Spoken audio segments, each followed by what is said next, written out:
Okay, let's go ahead and start talking about distance in 2 dimensions. Again, I'm going to be working off of the homework assignment that I gave you guys. So let's do an example from the graphing problems, and then let's do an example from the decimal coordinates. This isn't going to be really difficult once you get used to it. Writing down and remembering the formula is probably the most difficult part, but for those of you in the online world, that's good news because you always have it, right? You can always have those resources at your disposal. So, but what I would do if I didn't have the distance formula nearby is I would write it down at the top of my paper or the bottom of my paper or somewhere where I could find it for the whole day, for as long as I needed it, for the whole test, the whole quiz, whatever's going on. So, the distance formula is the square root of everything. That radical sign could just keep going. What we're going to do now, so go ahead and pause it and bring up the homework assignment. Go ahead and bring up the distance formula if you need to so that you can write it down, or pause it after I write it down if you want, because I'm going to keep going after we write it. So it's the second x minus the first x, and that bit is squared. And then we're going to add that to the same thing but with the y's, y2 minus y1, again, squared. So what this is going to do is this is going to guarantee that we're basically doing the Pythagorean theorem, right? So if we have this coordinate system, this needs to look more like an up and down line. This would be my y's. This is the difference in the y's. Sometimes it's also known as delta y, and this could be my delta x. Now the delta just means the change in. So this would be my change for my side to side, and this is my change for my up and down. That's all the distance formula is. And then the distance formula is that right there. So conceptually, this is just a Pythagorean theorem, just written differently. So I'm going to go ahead and start erasing all of this. Make sure and pause it, though, if you want to write any of that down or go and rewind it. Ready? Let's go ahead and try it. So I have, for the first problem in the homework assignment, I have this graph, and I'm just going to put it up here for a minute. There's my y-axis, there's my x-axis, and the first point, it goes forward 2, and then down 2.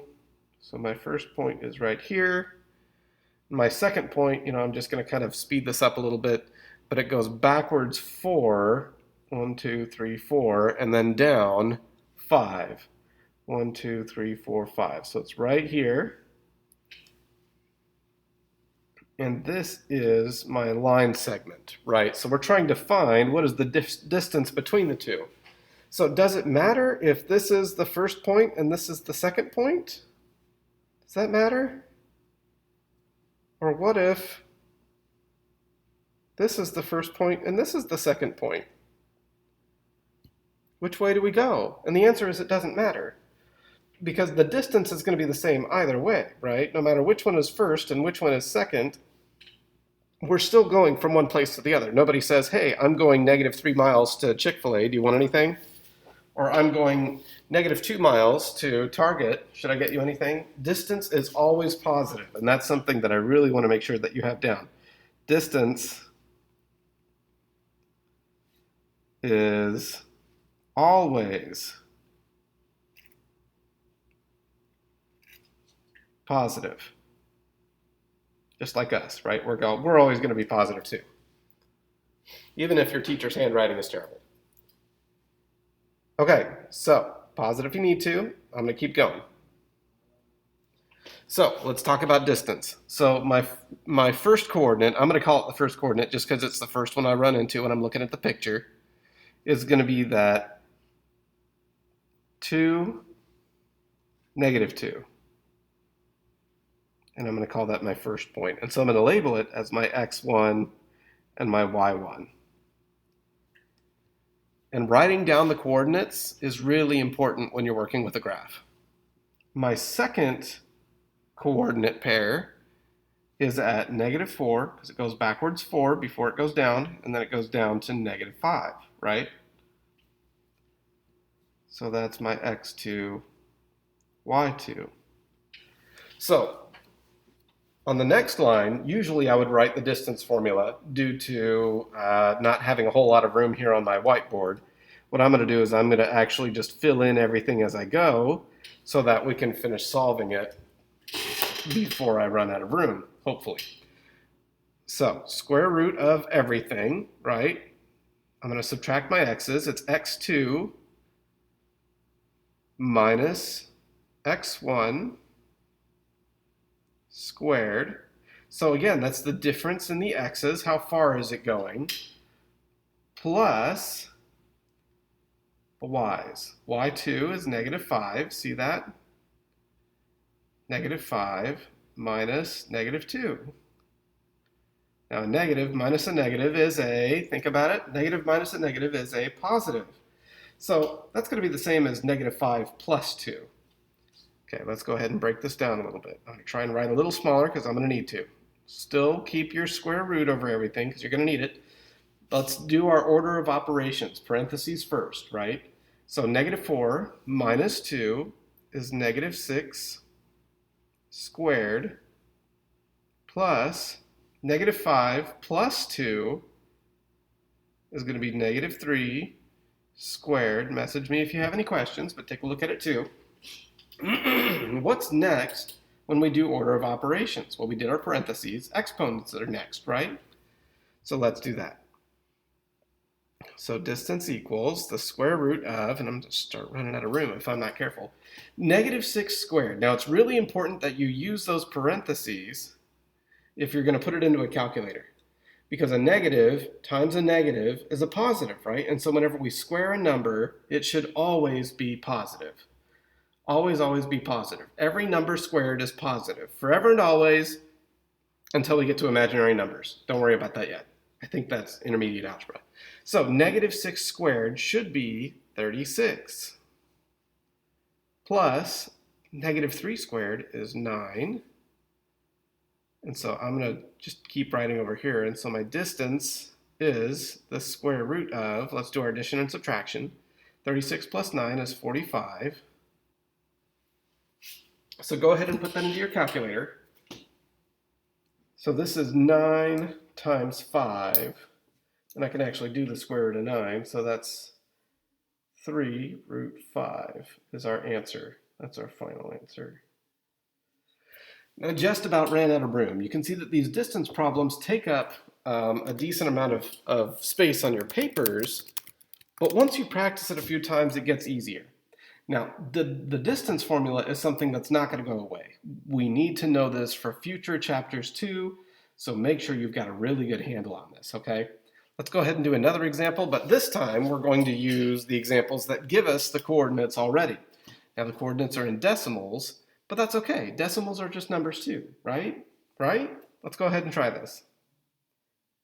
Make sure to go back if you need to write this down, but please do follow along. It helps.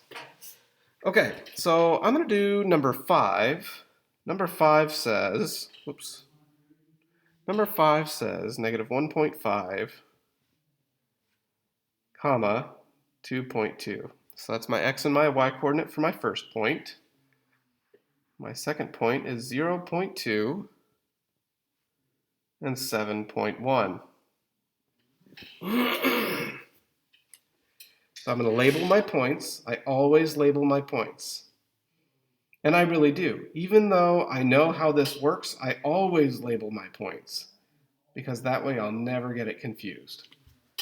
So always label your points, because even though I'm the teacher and I know this stuff really well, I still do it. So you do it too. Okay, so my distance formula says square root of everything, right? x2, my x2 is 0.2, minus my x1, which is negative 1.5. And then I'm going to square that after I've closed my parentheses, plus my y2, 7.1, minus my y1 is 2.2. And I'm going to square that. Now all of that is still under this square root, all of it. And that's the last thing we're going to do, right? Whoops, let me put my equal sign in here. It's a goofy looking equal sign, but okay, we're going to deal with it, right? We are young adults. We can do that. Okay, so distance is going to be equal to, let's break down some of the steps. This time I'm going to do 2 of the steps at the same time just so I have more room. 0.2 minus a negative. Ooh, minus a negative, that's a positive, right? So 0.2 plus 1.5 is going to be 1.7. Now I'm actually going to do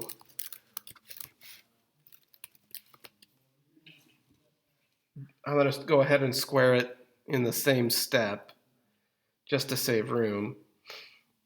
Okay, so that's going to be 2.89. And you go ahead and do it too and make sure you get the same answer. Plus 7.1 minus 2.2. So let's think about that. 7 minus 2, it's going to be a 5. But it's a 0.1 minus a 0.2. So we're going to have to borrow from the 5. So that's going to be a 4.9, right? I'm going to go ahead and punch that in just to make sure the sleep deprivation isn't making me do weird math. 4.9. 4.9 squared, now that's the other important part,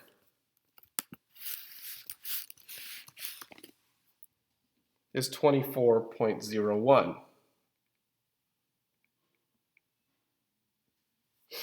Okay, let's go ahead and put those together. That's going to be 26.9.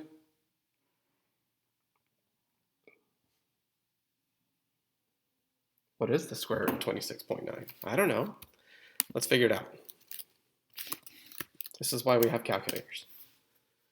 Okay, and this is why you need to make sure that you know how your calculator works. So that is about 5.18 or 19. Or if you want to do it in radical form, when they say in radical form, that means your square root is still there if there's anything underneath it. Oh, goodness. I actually don't know.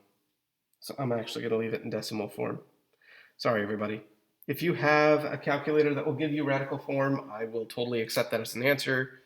But yeah, try the moral of the story is that try and simplify it before you submit it as an answer.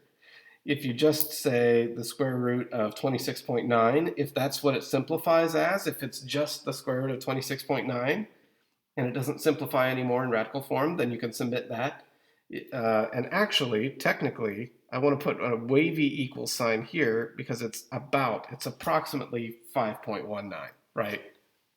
Okay, so those are examples of how to do the distance formula. Write the distance formula out, label your points, make sure that you're following the order of operations so that you can get the correct answer.